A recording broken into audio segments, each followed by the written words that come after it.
No lo había visto nadie el vídeo este, joder, qué bien, menos mal. Vale. Bueno, pues esta gente hace esto, hace de impostor y se hace pasar por altos directivos de grandes corporaciones o representantes del gobierno en cumbres.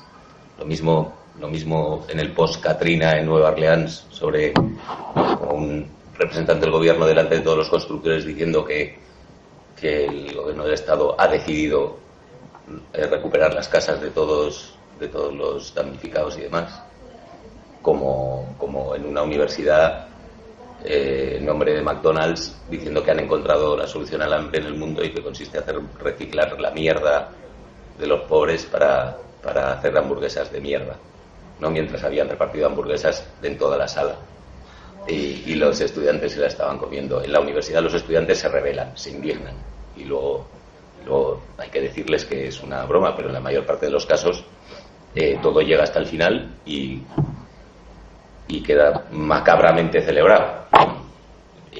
La actuación más famosa fue que en nombre de la catástrofe de Bhopal, el derrame de Bhopal en India, era en una planta de Union Carbide, ¿vale? Union Carbide la compró Dow Chemical y en una entrevista para BBC delante de no sé cuántos docenas de millones de personas en todo el mundo, el mismo tipo se hace pasar por un mando de Dow Chemical y dice públicamente en directo en una entrevista en París que Dow Chemical por fin se compromete a llevar a cabo el concepto este de accountability, ¿no? De responsabilidad corporativa y etcétera, y que va a indemnizar a todos los damnificados y que va a corregir todo lo que Union Carbide no hizo. Las acciones de Dow Chemical caen en 24 horas. Todas las cadenas, cuando se dan cuenta que ha sido una impostura, pues lo publican y lo denuncian literalmente. Dow Chemical se ve obligada a hacer un comunicado diciendo que eso es mentira, ¿no? Que es bonito. Y encima el argumento defensivo que queda es decir que estos están jugando con... Esto nos va a sonar mucho, ¿no? Que están jugando con las emociones y las esperanzas de las víctimas y que son unos... ¿no? Bueno, en ese documental la siguiente imagen salen ellos en Bhopal, pues con todos los indios haciendo como que están muy enfadados con ellos.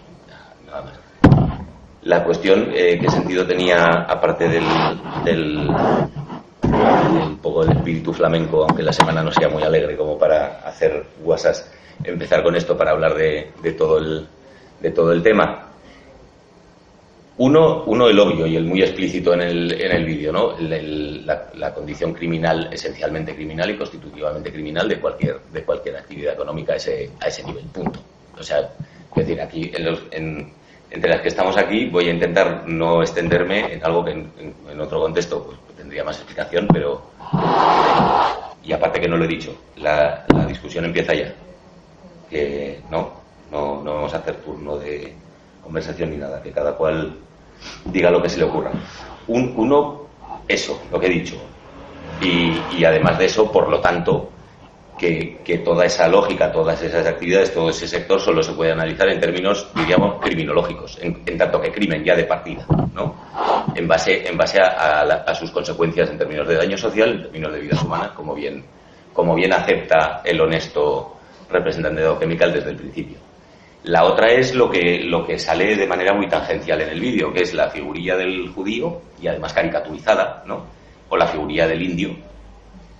Y eso, aunque sale tangencialmente, pues yo cuando uso este vídeo, pues la excusa que me cojo para intentar conectar las dos cosas, porque hay una justificación.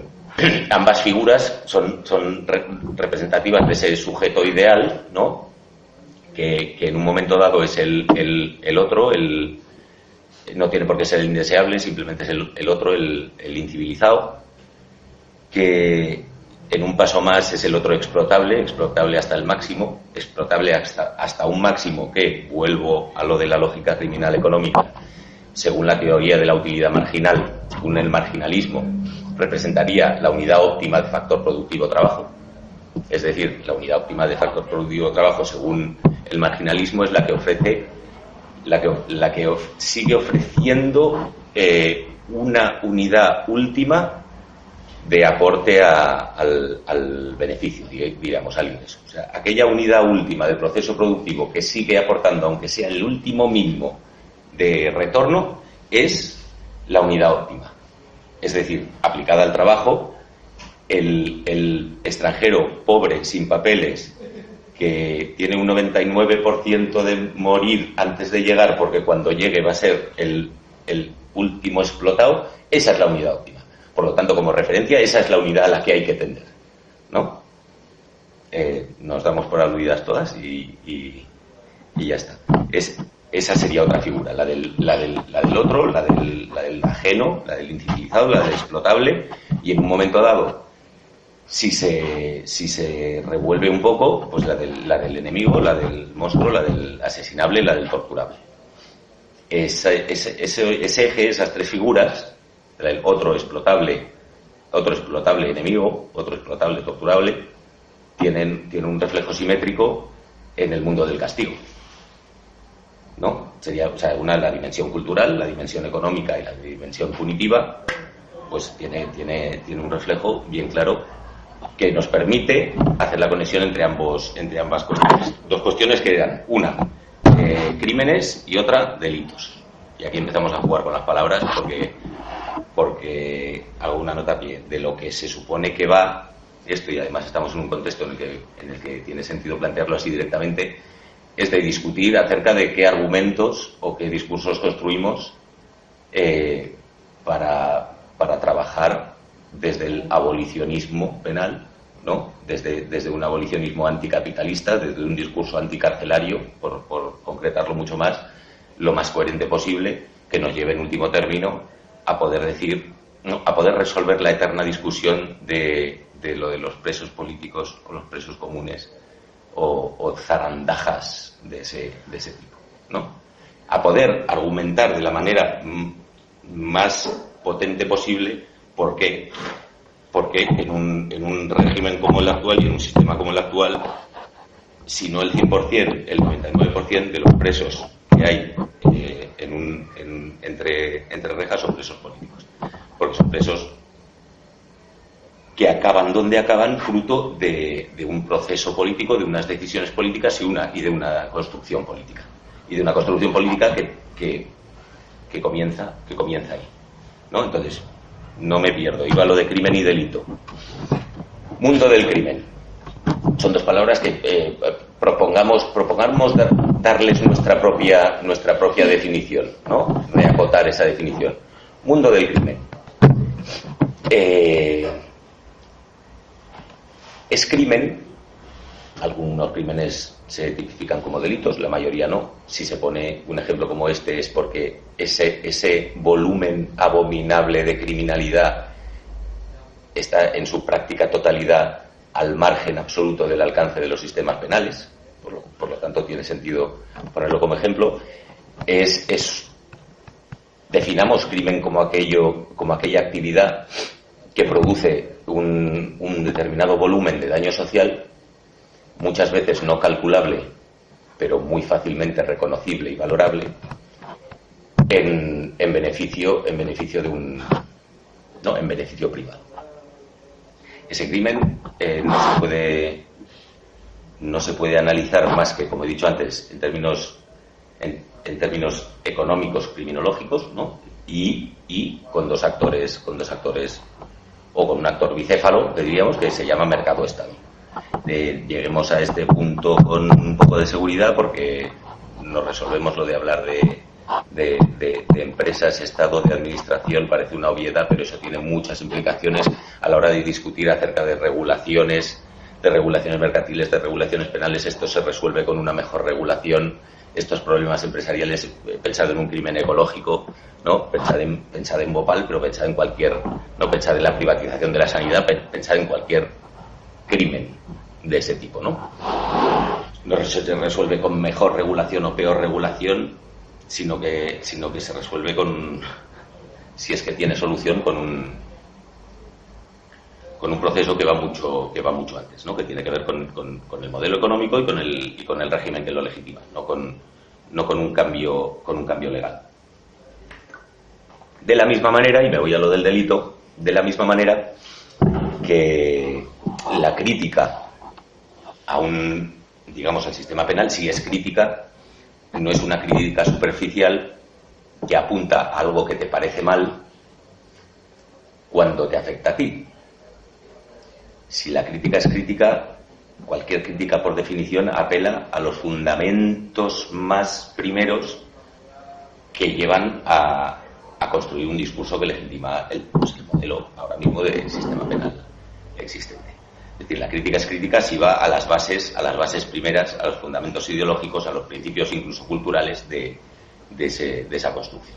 Por lo tanto, quedémonos en la definición de delito como la estrictamente legal. Es delito aquello que está tipificado por el Código Penal, todas aquellas acciones, y utilicemos la de crimen como la que nos sirve. Por eso tenía sentido poner el vídeo. Y esta perorata, ¿cómo aterriza en nuestro campo en nuestro terreno de juego, en nuestro campo de trabajo? Para no alargarme mucho, aunque tenía aquí apuntadas cosillas, pero luego mejor que salgan mientras hablamos, me voy a hacer lo más corto posible, aunque nunca me sale, una aplicación de todo esto a la historia de la democracia del Reino de España, ¿no? Que es año 78-79, bueno, transición, mínimo de población penitenciaria, 9.000 personas presas. Año 2010, casi 77.000 personas presas. Es decir, un 800%, o sea, un multiplicarse por 8 que se da mientras la población total en el Estado se multiplica, creo que por 2, o algo así, no, 2 o un poco más. Bien, en tanto que pepinazo penitenciario no es comparable, solo es comparable, digamos, en los países de la OCDE a Estados Unidos, ¿no? Que claro, Estados Unidos construye lo que construye, no vamos a compararlo ni a pararnos ahora a describirlo, pero en Estados Unidos es del 900% o algo así, en una época similar. Y resulta de que es en mayo de 2010 cuando se alcanza ese punto máximo. En mayo de 2010, que coincide, también es una coincidencia muy poética, 76.951 presos o algo así, personas presas en todo el Estado, incluido Cataluña. Es el mismo mes en que Zapatero anuncia el primer paquete de recortes de 15.000 millones y se inicia, digamos, ¿no? Da inicio, aunque sea formalmente ese momento, al periodo, lo que se llama la austeridad.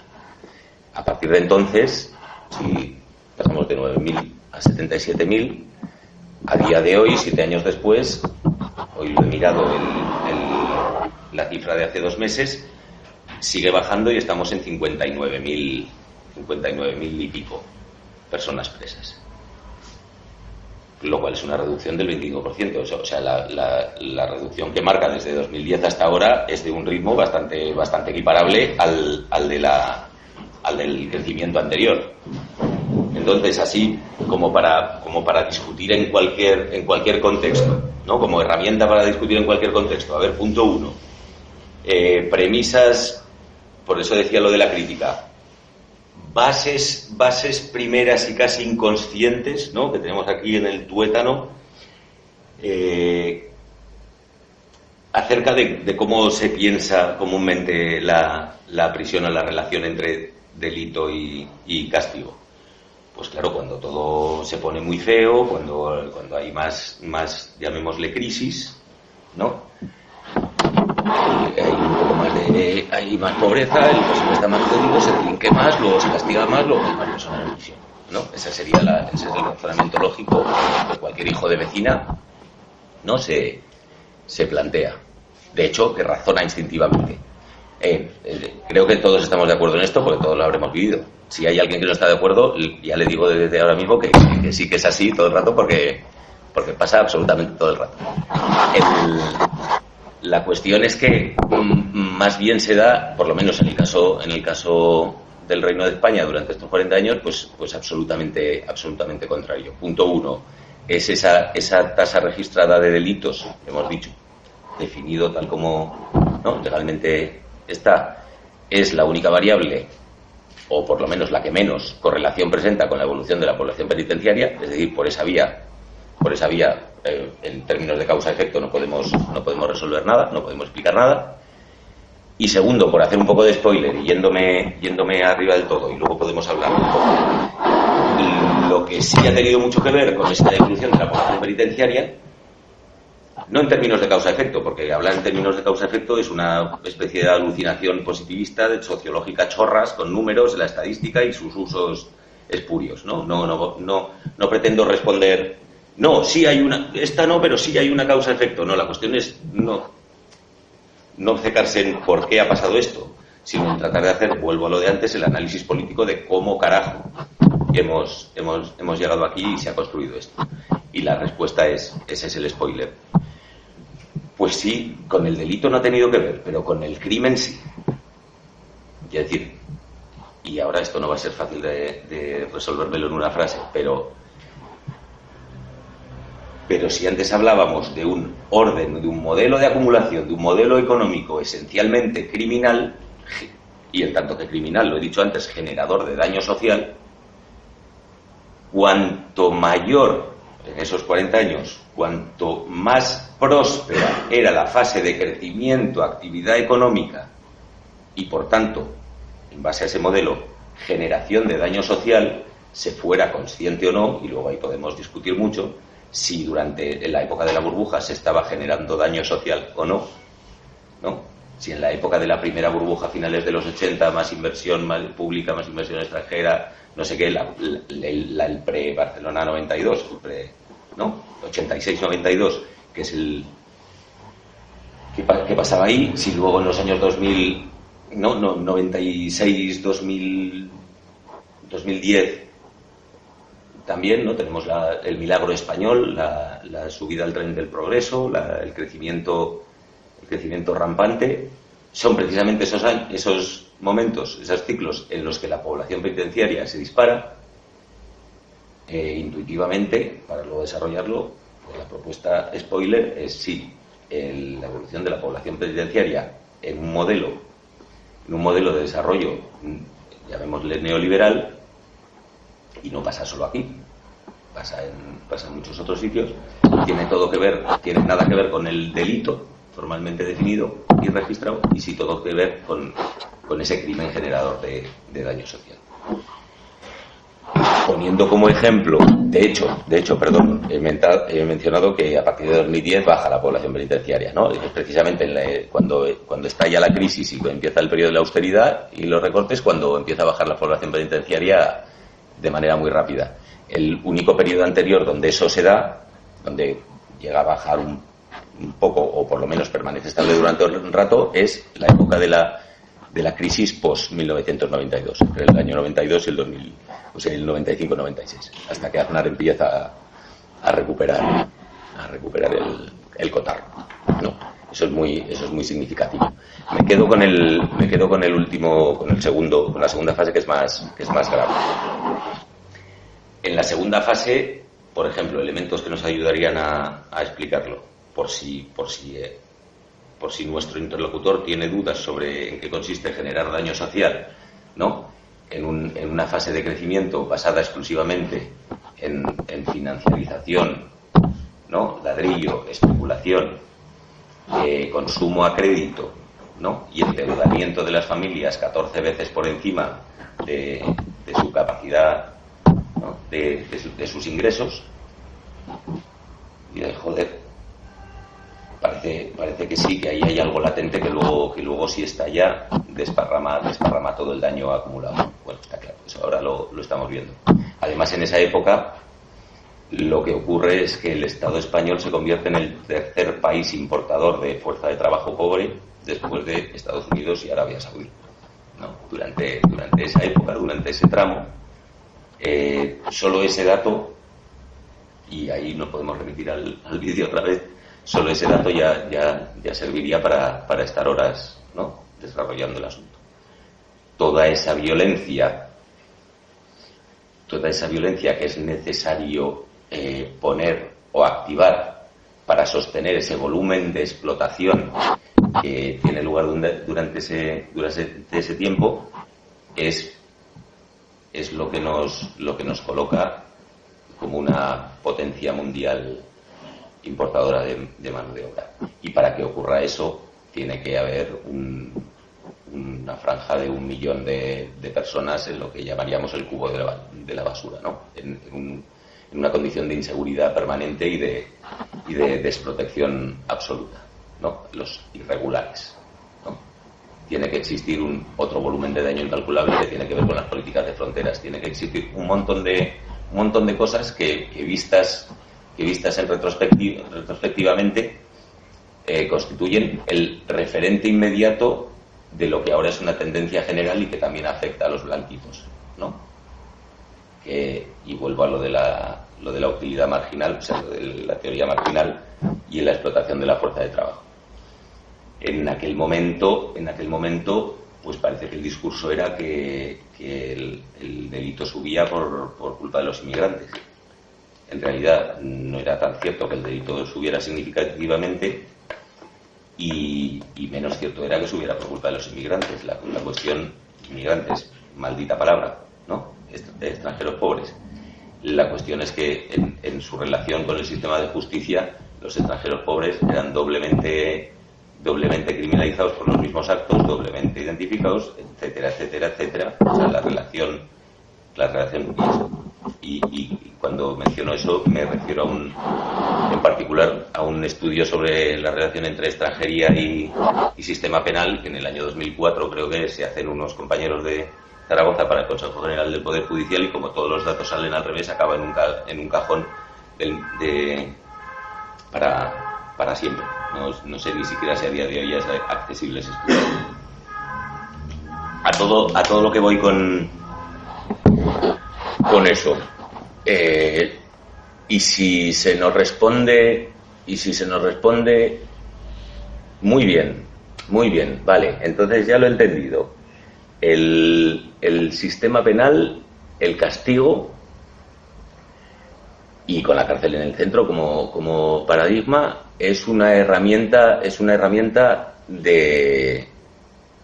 básica para sostener un modelo de explotación, un modelo de acumulación, es la herramienta capitalista por antonomasia, diríamos, ¿no? O por lo menos la más dura. Entonces, ¿qué hacemos? Que nos lo han preguntado 200.000 veces.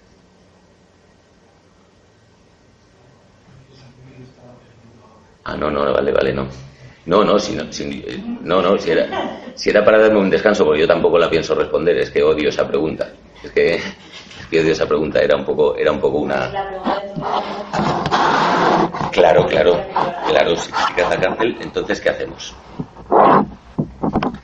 Esa pregunta se da cuando la crítica la haces desde esta perspectiva, pero también se responde cuando la crítica la haces desde el argumento obvio, ¿no? Como decía un noruego, se llama Mathiesen, que decía: la cárcel es la manera más cara que se le ha ocurrido a ningún Estado en la historia para hacer de un individuo una peor persona. La expresión una peor persona es un poco chorras, ¿no? Pero bueno, para machacar a un ser humano, ¿no? Hay otra que es la guerra, pero esa mata directamente. La cárcel mata más despacio la mayoría de las veces. Incluso cuando planteas ese argumento, también la respuesta muchas veces suele ser: bueno, bien, pero entonces ¿qué hacemos? Que digo, pues igual, yo no sé, pero tú llevas una hostia, porque el grado de violencia que contiene esa conversación, ¿no? Esa respuesta es bastante brutal. Y aquí sí que voy a hacer un paréntesis, porque antes he dicho lo de que esta semana no era un día muy muy fácil. Me parece que una de las cosas más o que más nos deben llevar a pensar, y solo es una breve mención, de todo lo que está pasando esta semana, y pasará mucho rato, y pasará otras veces, y nos va a seguir pasando, y va a haber que vivir con con eso es precisamente esto. Sé que dentro de 2 semanas vienen compañeros de la COPEL aquí a hablar de experiencia.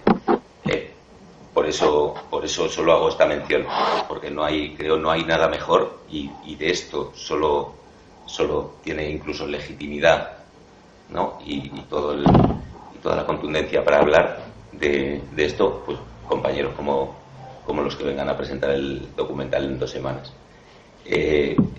Porque si no se puede hablar de cómo se muere de cárcel, de cómo se trastornada la cárcel, de cuáles son los efectos incalculables de la cárcel, de qué hace la cárcel,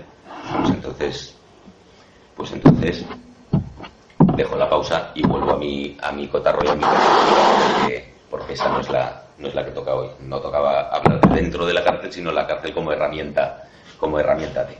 Y para acabar alguna cosita más, ya llevados a la actualidad.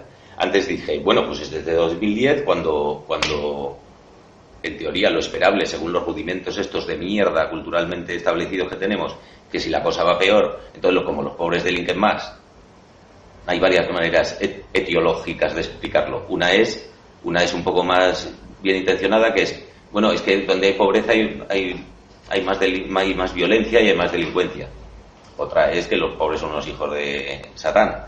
Otra es que los negros también. Otra, lo que sea, ¿no? Como decía al lado del arrebato en una droguería un día la droguera, que fue el Eneco a comprar no sé qué y se encuentra a una clienta delante y le dice, dame, que me han salido cucarachas en casa, ahí en el barrio de la Magdalena.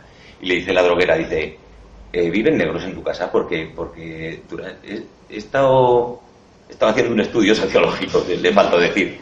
Dice, y he deducido que donde viven negros hay más cucarachas. La mujer, esto es un chiste sociológico, podría ser un chiste sociológico. El compañero luego se arrepentía de no haberle dicho a la señora, de no, que se equivocan, que es al revés, que donde hay cucarachas salen negros, para que la otra lo tuviera más claro. Bueno, dadas todas esas etiologías, la cuestión no es esa, la cuestión no es ese principio. Ya hemos visto que se da prácticamente al revés, que no es el delito lo que permite entender, no hay ninguna causa-efecto. Lo que permite entender eso es el grado de daño ejercido, es decir, el grado de violencia ejercida primaria desde las políticas económicas de salud, educación, lo que sea, ¿no? Y la necesidad del Estado durante todo ese periodo de 2 cosas. Primero, con el sistema penal como un sector económico más, porque de esto va la cosa, pues como subsector del ladrillo, como subsector de la privatización, como subsector de la, en genérico, transferencia de dinero público a la gestión privada, pues ya es uno. Y 2, y ahí podemos hablar de las sociedades de infraestructuras y equipamientos penitenciarios, del rey Juan Carlos o el que sea yéndose a Qatar, bueno, lo que sea. Y la otra es directamente una labor de legitimación. O sea, es un negocio económico, pero es un negocio político. Y como negocio político, precisamente en los momentos de mayor auge económico, en los momentos de mayor consenso económico, en los momentos del España va bien, el que tenga un poco de recuerdo recordará que la situación en esos términos se parecía un poco a la que ahora mismo está, no tan florida, desgraciadamente, que era el discurso, un discurso muy vacío, muy agarrado a cuestiones muy básicas. Unos en un momento le llamarán unidad, otros en otro momento le llamarían avalancha de inmigrantes, otros le llamarán constitución, otros le llamarán democracia, otro lo que sea, pero esos significantes más o menos vacíos, pero con un efecto muy contundente y de inflación punitiva, de populismo punitivo brutal. Pues en eso se parece a la situación de ahora. Lo que pasa es que la situación de ahora no es precisamente de auge económico, sino de recesión. La situación de ahora, y ahí va el debate, es de cómo, qué giros están tomando todos esos dispositivos de control punitivo, todo ese discurso, todos los efectos de ese discurso punitivo, y de qué manera en la medida que el escenario no es el mismo, de qué manera se están desarrollando todas esas burradas penales. Si la población penitenciaria sigue bajando, no voy a entrar en disquisiciones de por qué y cómo. Me voy al otro. Si toda esa generación de daño ya ha desparramado porque ya se ha, digamos, consumado el proceso, si cada vez generación de daño prima, ¿no? Generación primaria de daño como tormento, daño como dolor, daño como castigo. Cada vez esos términos parece que se funden más y es más difícil distinguir una política de salud de una política penal. Lo digo así muy burdamente. Si parece que hemos inaugurado un periodo en el que el Estado, ya no el Estado-nación ni nada, el Estado-provincia, ¿no? En un orden que ya se ha convertido en geoeconómico y no geopolítico. Ya no hay estados buscando mercados. Ya son mercados utilizando estados. El concepto de Estado-nación en su sentido funcional al desarrollo del modelo económico no tiene ningún sentido de utilizar, ¿no? Lo que dice Graeber siempre, ¿no? Los estados crearon los mercados necesitan estados, esto ha sido así y será toda la vida, ¿no? Pues ahí está. En el viaje de vuelta actual, los estados provincia se convierten por definición en estados administradores de daño social, podríamos decirlo así, ¿no? En un contexto en el que la soberanía la ejerce el mercado, la soberanía en teoría y con palabras bonitas y en la puñetera práctica, ¿no? Desde la imposición de una sugerencia política a nivel supranacional hasta la imposición de un artículo de la legislación a nivel local. Si el gobierno es un gobierno del mercado y el Estado se convierte en una especie de en un Estado-provincia, ejecutor, administrador de daño, con básicamente dos tareas que es una, generar ese daño a nivel primario desde todo tipo de políticas públicas, en la medida que la noción de privatización invade todos los niveles de gestión del Estado, provincia, ¿qué capacidad de autonomía le queda a un Estado? Le queda la que le permita su obediencia, ¿no? a ese gobierno supranacional. Por lo tanto, una generación de daño primario desde todas las políticas públicas, educación, sanidad, etc. Y la otra, eso que Wendy Brown llama teatralización de la seguridad y sobre todo en lo que tiene que ver con fronteras. Un poder punitivo delimitador, un poder punitivo que tiene mucho más que ver con la distribución geográfica de un orden que cada vez es más violento esencialmente, más que con el paradigma anterior, que era un poco al sumidero carcelario, ¿no? Utilizar a ese sector de población en la medida que había financiación, había capacidad, había negocio a generar, era una forma de legitimación, todo estaba en orden. El sumidero penitenciario, la expulsión hacia dentro de los muros de las prisiones, parece, por lo menos se me ocurre hacer la propuesta, que va siendo sustituida como lógica por una lógica de expulsión hacia fuera de los muros. Y esa expulsión hacia fuera de los muros puede ser en sentido literal, ¿no? En la gestión y el movimiento y el desplazamiento de muros y vallas, en términos, el simulacro de seguridad, ¿no? El simulacro de seguridad que sigue defendiendo una especie de residuo del Estado-nación, pero que acaba siendo meramente simbólico e ideológico, porque el Estado-provincia ya no defiende naciones e identidades más que en su discurso, porque esas fronteras y esas vallas siguen teniendo la misma función que hemos hablado al principio de todo, que es una función meramente económica, ¿no? Meramente de garantizar un volumen sostenible y adecuado de explotación para maximizar lo mejor posible el nivel de acumulación de beneficios. Eso por un lado. Y por el otro, para acabar, aunque solo sea para echar el concepto, es el término excepcionalismo, que ya nos viene muy a casa la cuestión. Excepcionalismo como manifestación última de esa tarea punitiva o de simulacro de seguridad que le queda al Estado, pero que particularmente al nuestro territorio, ¿no? Que me refiero a todo el Estado, pues lleva un nivel de aceleración brutal.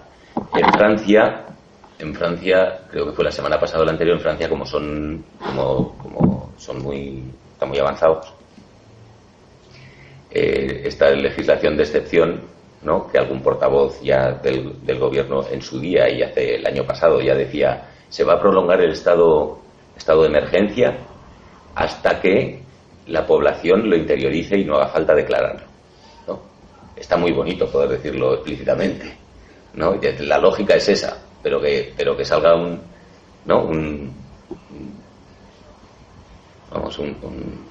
poeta político y la diga explícitamente, pues está muy bien. Ahora lo que ha pasado es que el Tribunal Constitucional ha debido declararla inconstitucional, pero la solución ha sido pues establecer un plazo en el tiempo para adaptar la norma de rango mayor a esa ley de excepción.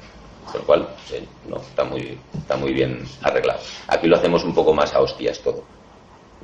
Entonces aquí basta con que el Ministerio del Interior cambie la definición de delito de odio hace 3 días en su web, ¿no? Por ejemplo, pues todo un poco más directo, o un montón de o que 500 extranjeros pobres acaben en una cárcel, otra cosa muy poética y que remite a lo que he dicho antes, en una cárcel que no está equipada ni había entrado en funcionamiento después de acabar su construcción, porque creo que es una de las víctimas, digamos, de la cancelación del plan de amortización y construcción de prisiones, fruto de la época de la austeridad, después de 2010. No sé si es en 2012 o 2013 cuando se cancela esos planes. Por la cárcel de Archidona, por ejemplo, pues es una de las que se queda ahí, a punto de todavía no estaba para entrar a vivir, ¿no?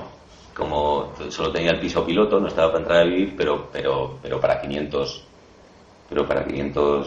llegados a la costa, pues sí, parece que sí, ¿no? Ahí se nos pueden ocurrir muchísimos ejemplos más, pero yo creo que con esto me quedo. Luego seguro que se me ocurre alguna cosa más, pero por cerrar con la cuestión con la que he empezado. Sí, es obvio que es muy difícil, creo, trabajar el tema. Lo digo pensando en la cuestión de los presos políticos, del argumento de por qué cualquier preso es preso político, porque es una política la que lo mete preso y porque esa política tiene una función, tiene un ejecutor, tiene una intención y tiene un volumen de criminalidad. Por lo tanto, las políticas penales habría que entenderlas, si somos coherentes con todo lo que he dicho desde el principio, como un subsector más de la criminalidad estatal corporativa, como un subsector más del volumen ingente de crimen del Estado y del mercado, ¿no? El Estado no deja de generar daño, de reproducir desigualdad y tormento, ¿no? No es que no deje, sino que es uno de los aparatos más efectivos para ello. Por lo tanto, por mucho que no sea fácil, yo creo que precisamente en los momentos estos en los que todo se pone más feo, por decirlo así, sin extenderme mucho, son los momentos en los que creo que deberíamos centrar muchos esfuerzos en la cuestión, porque me parece que creo que todos y todas somos conscientes de que la fase en la que entramos, independientemente de que la población penitenciaria suba o baje, y ahí muchos, lo puedo decir en primera persona al plural porque si me apetece, pero bueno, mucho discurso crítico durante mucho rato, también en los ámbitos abolicionistas, de la crítica radical en nuestros ámbitos. También durante mucho rato ha pasado eso, que la cantinela de en el Estado español hay más presos que no sé qué, en el Estado español la población penitenciaria ha estado subiendo mucho, no sé qué, y joder, y ha habido una época en la que ya se había iniciado la época de descenso, ya estaba cambiando todo, y nuestros discursos a ratos seguían siendo, ¿no? No es por estar al día, es porque tiene importancia, es porque la lectura política es bastante importante. Por eso digo, independientemente de que ahora la tendencia, ¿no?, al encarcelamiento sea a la baja, lo que parece muy esperable, y yo creo que ya se va comprobando, es que para lo que queda el sumidero penitenciario, el expulsar hacia dentro de los muros, es cada vez más para un núcleo duro de delitos graves, enemigos o etcétera, para un núcleo duro que tiene que ver con esos tres perfiles que empecé hablando, del otro hiperexplotado o torturable, y cada vez más esa extensión del daño, esa producción de daño, y ese desparrame del populismo punitivo por otras vías, por las vías de la expulsión básicamente, o por muchas vías que se podrían resumir bajo el concepto de expulsión, pues va ganando más terreno. Expulsión en tanto que retirada de derechos, en tanto a que abandono explícito por parte del Estado, o en tanto que expulsión física literal. Y todas esas dinámicas ya dentro del sistema penitenciario, del sistema penal, ya se han ido viendo durante estos años. Por lo tanto, sí, todo preso es un preso político, pero antes que eso está el contexto.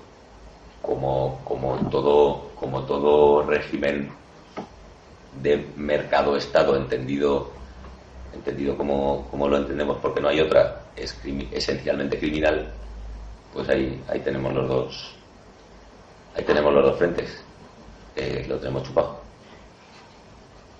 Yo creo que me voy a quedar aquí, pues no me habéis interrumpido ningún cosa. Y os dejo un respiro, el silencio que haga falta, y el debate que haga falta también.